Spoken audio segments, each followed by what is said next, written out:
are talking about making mom friends. Now, I know that sounds like a really silly topic, but I have had several requests for it. And I'm not talking about friends online, because we all have friends online. But they are, and they might be your besties, but they are not like, hey, can you come over and watch my kids? They're not like that. And I've been working with a couple of ladies who have had some issues with their in real life friends. And so I thought maybe I would bring up some of those things. Good morning, Mom. My mom's on Instagram. I thought I would bring up some of those things. And I thought I would sort of talk about what has worked for me and sort of help you hopefully get out of your shell or not in the space of not even wanting to try. Because you know what? It can be exhausting to put yourself out there. I will say that temperament has a lot to do with it. So while I am choleric and sanguine, I'm actually, I can't remember, my Myers-Briggs is actually introvert by like 52%, not a lot. So I enjoy being with people, but I have to really recharge afterwards and really like take that in. And I will say that may have gotten that way since my stroke 5 years ago. But I think it's probably always been under the surface a bit. It's about actually owning who you are and being okay with who you are. So what I will say to you, if you are struggling in this mom friend department, is one, you have to decide that you show up authentically, regardless. If you are striving to eat organically, but your kids still eat M&Ms every now and again, you got to be that mom. You got to show up and you have to say that. You can't pretend that you're not. Because pretending that you're not really just sort of, well, one, it will make you forget sometimes, and it won't let you be comfortable. Like if you forget and go, oh yeah, we just ate the M&Ms that one time. Excuse me. Plus your kids will out you every time. So don't do it. Show up authentically. Be who you are. If you eat goldfish instead of Annie's, say it. It's not a big deal. And I would say to those of you who do keep really strict diets and keep it from not necessarily a I need to for allergen place, because that's a completely different place than you're doing it because you're snooty. And I'm not saying that everybody that does that is snooty. I'm just saying that if you are, be okay with friends that aren't. And congratulate them for being authentic. Because there's nothing that feels worse than to be the person that is being authentic and to be around people that aren't. So when you get together with other moms, you've got to be authentic in how you show up. So when you have a gathering, whether it be a co-op or, whether it be just a mom gathering, or even if your kids go to school and you've got the PTA thing or, any kind of parent board, be authentic in how you show up. So if you prefer, now, and I get it, we are a mostly organic eating family. I look at produce. This is just me. This is Melisa and Eric. This is what we do. I look at produce. I'm always looking to find organic produce, and that varies. Bananas don't stress me out so bad. They got a thick skin. Apples, I really would like organic apples if I can find them. But am I going to tell my child you can't eat that? No. However, I have a dear friend, dear friend, who their child is allergic to the pesticides that are put on apples. And so she has to be really careful. So if you are a person that has to for health reasons, then you've got to say, and she did. She was part of our co-op for a long time. She said, I just can't do an organic apple. So I don't care if you do. Just let me know, because I want to make sure that my kids don't get into it, because they had a real reaction. So if you are the mom that is acting that way just to look down your nose at people, check yourself, mom. Check yourself. It's not cool. If you are the mom that is showing up and you are just struggling because you're trying to feed your children really well, and you keep having things, or you feel like things are thwarting you, stop looking for reasons to be thwarted. Look for positive things. Look for, amazing other things that you have with friends. And if you don't feel like you can break bread with friends, then just meet at the park and do something else instead. You don't have to eat the same way somebody does just to enjoy their company. I see that become such an issue for people. And I just want to say, we are all in the boat together. The more you segregate yourself, the harder it will be on you. So be in the boat together, have fun together, be authentic. And then I have to tell you, if you are the tattletale mom that wants to turn your friends in for silly things, don't. It hurts you. It hurts you. So, and I have worked with some people that have been thinking that they were just being authentic and showing up how they were, and nothing egregious and bad in any of their parenting at all. I know this mom pretty well, and somebody turned her into CPS for silly things and lies. So when you want to show up authentically, you also have to be careful to not overshare with people that are not authentic. There's a great quote that's sitting on my desk. It's so good. It's by Warren Buffett. It says, what does it say? Do not expect honesty. Yes, do not expect honesty. Or no, honesty is an expensive gift. This is it. Honesty is an expensive gift. Do not expect it from cheap people. Follow your gut. Do not overshare with people who don't deserve it. Do not overshare with people that you wouldn't spend more time with. Do not overshare with anybody that does not deserve your breath. If it's a park mom, keep it at the park. You'll know the difference. Listen to your gut. Listen to your heart. Listen to the spirit. The spirit will testify to you. And if you're atheist and you're going to write me and tell me that I'm crazy, then I'm sorry. Just save your fingers typing. It will fall on deaf ears. So just save yourself. But when it comes to like really and truly dialing into who you are authentically, listen to what the spirit has to say. The spirit will tell you, yes, this is a good person, or no, it's not. Stay away. Do not let your child play with them. So what do you do when it's the no, it's not, stay away thing? Guess what? If you just make sure that you're never with that person alone, especially if you're in a schools type setting where you have to be with somebody, or if you're in a co-op type setting where you have to be with somebody, don't let your child be in a spot where they're not safe. So you want to listen to that inner voice. That inner voice is so, so, so important. It is so important, and we ignore it all the time. Now, I'm going to say there's a difference between the inner voice that says, whoa, slow down, this is scary, and the one that tells you to stop doing something because it wants to protect you and make you procrastinate. There are two different inner voices. So one is your protection part of your brain, and the other one is the spirit. You have to get really good at figuring out which one is which. So there is this part of our brain that wants to protect us from anything uncomfortable, protect us. So it gives us anxiety when we go into social situations. That is not the same as the spirit saying, hey, don't do that. So you have to get really good at listening to both and hearing what both have to say. And when it's the anxiety part of your brain, you need to go, listen, dude, take a hike because I need to make some friends. If it's the spirit, go, oh, okay, that's what I'm feeling. I need to just back away. So what do you do when you're in social settings with people that are maybe not showing up authentic? I would say sometimes people show up inauthentically. Inauthentic, is that a word? Inauthentic. Inauthentic. Not being authentic. Let's just say that. I keep inventing words and unauthentic. And then I feel like our 22-year-old son, who I love dearly because he makes up words all the time. So if you are showing up authentically and you're in a group and you see somebody that is showing up not authentically, most people that show up and they're not being authentic, it's a protection mechanism.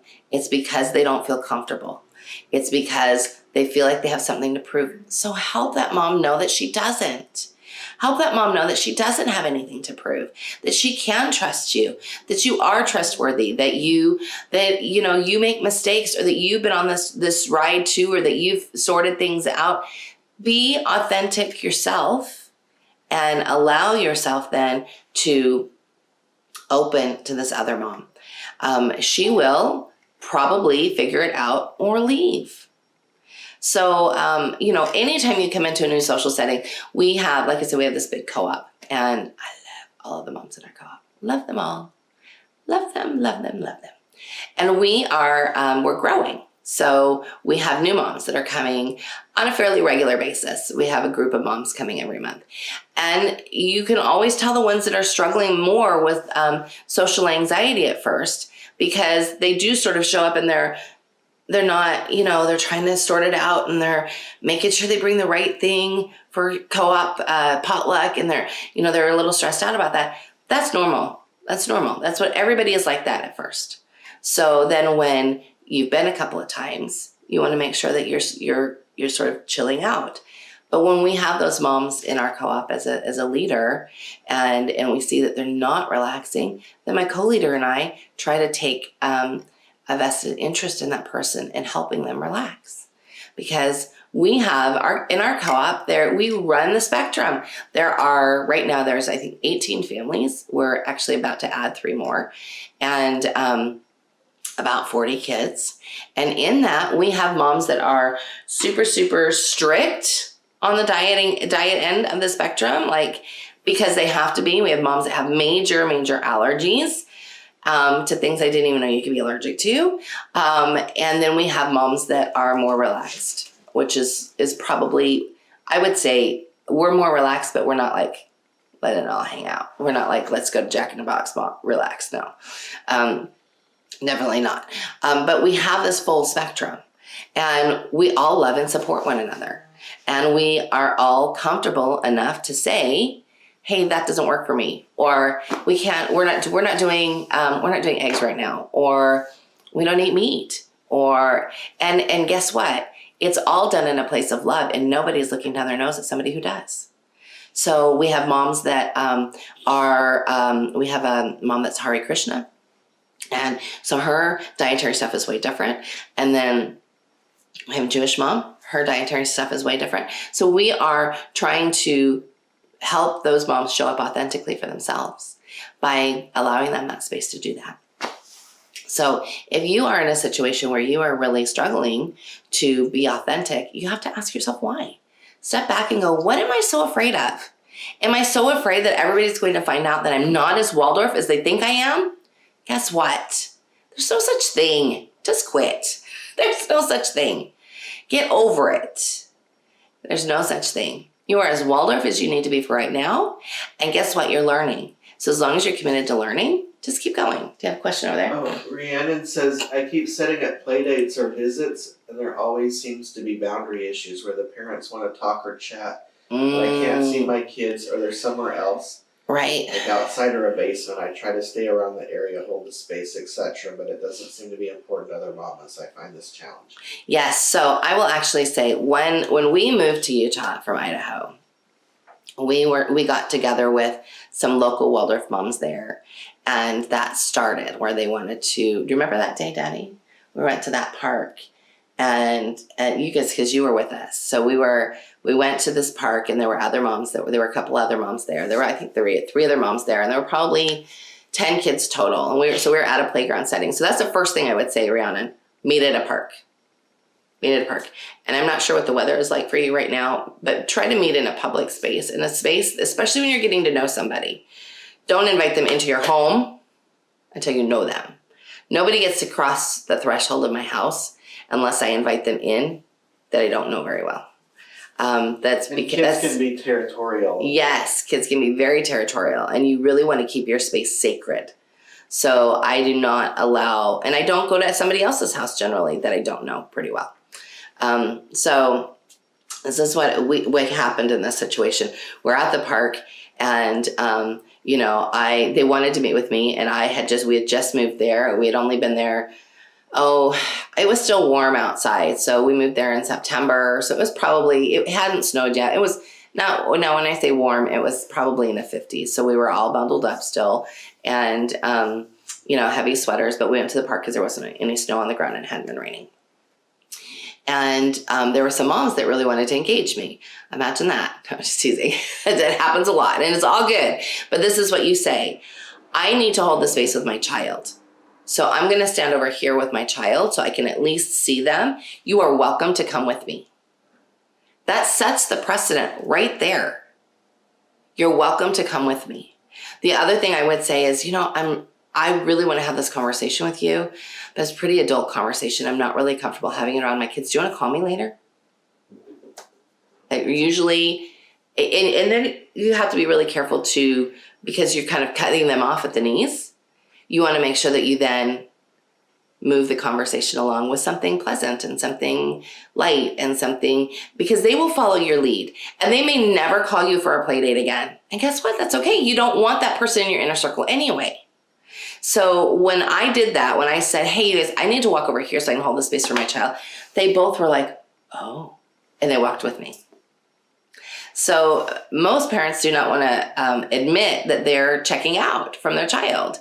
So you want to make sure that you can, stand up for yourself and your kids. Be authentic in who you are. And if you are not comfortable with it, which I'm not comfortable with it, when we go to our co-op on Tuesdays, I trust Sam. Sam is 12. He knows the rules. He knows what, we have good, strong family values. He can be where I can't see him, and I'm okay with that. He also knows karate, so I'm okay with that. He's usually with his guide tribe. Soraya, though, I need to know where she's at. So I need to know that there's either another mom watching her so that I can do what I need to do, or I need to be watching her. Or I have to know where she's at. And we have this communication, she and I, most of the time, where she'll tell me, this is where I'm going to go. Is that okay? And I'll say yes or no.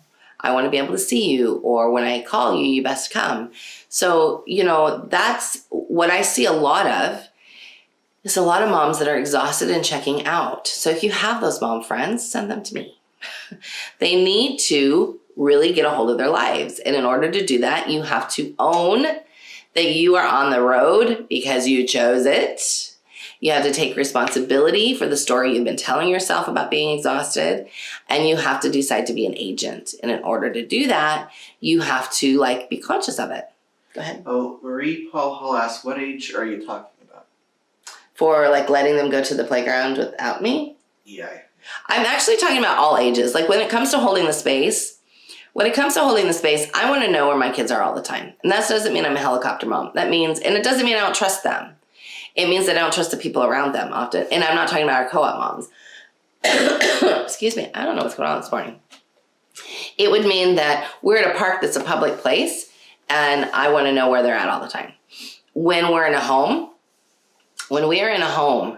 if it's somebody's home that I know really well, like my co-leader, Kimberly, she and I are pretty good friends.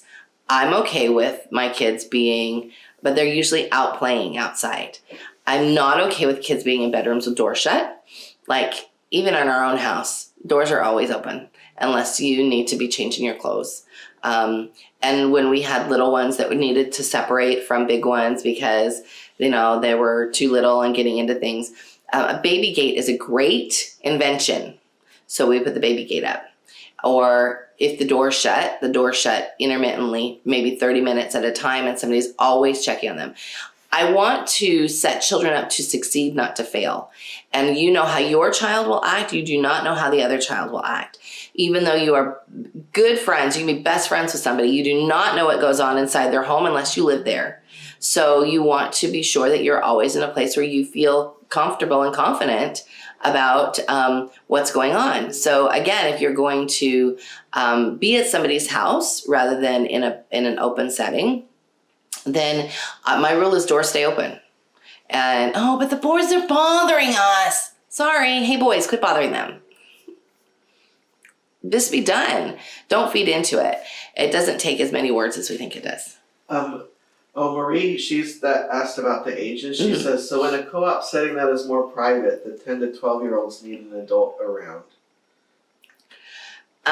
So in our co-op, we have the 9+s in a group, and they're with an adult for their class. When they break for lunch and they're on their own, we have a gaggle of boys. Gaggle, is that the right word? Uh-huh. They're not, or a pack, maybe they're a pack. They're not a gang. But there's a gaggle of boys that are, I know there's a gaggle of geese, so I was trying to think, is it a gaggle of boys? Anyway, so they are probably 11 and up, and I just let them be. I let them be because they all know They all know what I expect, and they all know what's okay at co-op. One of the things that we talk about in our co-op is that it is not okay. We don't have media discussions there. However, I will let the bigger kids have, because somebody's gonna talk about Batman, and there's no way they're gonna talk. There's no way they're gonna talk about gnomes and fairies when they're 12. You just have to let go. And so I just go, all right, but you have to have that conversation away from the little kids. So, I like to keep my eye on and know where they are going. And they always tell me where they're going. Marie, if you're listening, they always tell me where they're going. So I know I can go, all right, I know they're all the way over there on the other side of the field. And one of them's always going to watch. So I might say, I need y'all to be back here in 20 minutes. But that's. She says, so playtime after co-op. Yeah, we do a playtime after co-op, but our co-op meets at 10, and our playtime starts at 1:30. So they actually, if they want to quickly eat their lunch, which our lunch time is 40 minutes, if they want to quickly eat their lunch, then they have some time to socialize. They usually socialize during their lunch while they're eating, and then they have some hangout time after, and before we go home. Or they can get there early. If they have a burning Batman discussion to have, they can get there early. And this is from earlier. Rhiannon talks about meeting at people's homes, and she says, this is interesting. I never did parks because I always have a preschooler, toddler, and usually a baby. So parks stress me out. I'm always choosing homes. Now I see that I'm creating a problem. Yeah, it does create a problem. Now, I will say, put a baby in a sling on your back and stick with your preschooler. That's how you say when moms are trying to engage you in conversation, just say, that's cool. I need to follow, he likes to climb on everything. So I'm just going to follow him around. You're welcome to follow me too and talk while I'm following him, but I'm going to be following him around. So the park is, the play date and the park is about the child. If you want to get to know the mom without the children, which I think is okay maybe around the second time or before you meet with the kids, you don't want to get attached to a mom that your kids don't like each other. And then I'm saying, okay, kids don't like each other. That means like they're just not good together. And we have had situations like that. We don't have any like that right now. But I will say that, like Soraya and my co-leader's son, they're probably going to end up getting married someday. They fight like an old married couple. And so that's not what I don't consider that not getting along. Just consider that both of their temperaments rubbing up against each other. So, but if you've got situations where kids just don't bring out the best in each other, which happens, it happens, you kind of want to know that in the front so that you can go, you know what, that's all right, but we have something else we're doing today. And instead of then fostering that. But if you want to have mom time, then get up on Saturday morning and go to breakfast, just the two of you. Get to know each other outside of your kids. Text one another or talk on the phone. Trying to use a park or even an at-home play date as a way to get to know each other is a hard thing. And something will suffer. Either your relationship with the children and being able to know where they're at will suffer, or with this mom. Now, I will say that as they get older, you can have a little more leniency. But when you've got little ones in the mix, don't ever sacrifice what you're feeling good about just to make friends with somebody. It doesn't ever turn out well, ever. Anything else over there? Nope. Okay, everybody. I think we're done.